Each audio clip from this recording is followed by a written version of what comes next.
President Trump using the power of his office to shut down Speaker Nancy Pelosi's planned trip, leading a congressional delegation to visit American troops in a war zone. His letter to the Speaker, laced with sarcasm, underscores just how bitter this back and forth has become and how this stalemate shows no signs of ending.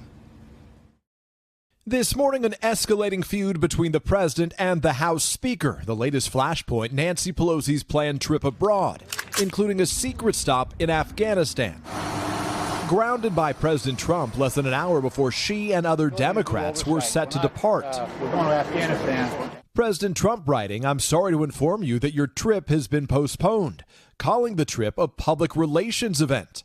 The president's power play apparent payback for Pelosi's call to postpone the State of the Union address until after the government reopens.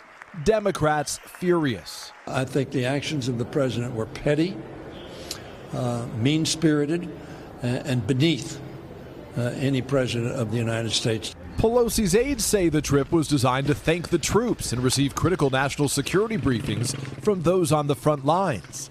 The president's aides argued Pelosi should stay in Washington to negotiate an end to the shutdown, but no formal talks between the president and Speaker are scheduled. The party has been hijacked by the open borders fringe within the party, the radical left becoming the radical Democrats. Pelosi's sensitive trip requires military aircraft, which the president controls, though he suggested if you'd like to make your journey by flying commercial, that would certainly be your prerogative. So how could the nearly month-long shutdown finally end? One scenario, the Democrats cave and agree to give the president more money for that border wall.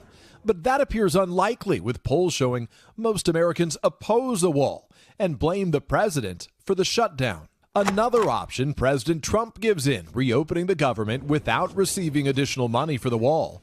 But that's also unlikely, given the president's hardline stance, driven by pressure from conservative media. We are very fortunate the guy does not cave. He is dead in the water if he doesn't build that wall. Dead, dead, dead. Another possibility, the personal hardship for federal workers or the impact on the economy becomes so great that something gives. Also canceled the White House delegation's scheduled trip to an economic forum in Davos, Switzerland next week. The Secretary of State and Treasury Secretary apparently now staying home. And after President Trump hit back at Pelosi, Lindsey Graham, one of the president's allies, criticized both sides in this feud, saying, quote, "One sophomoric response does not deserve another."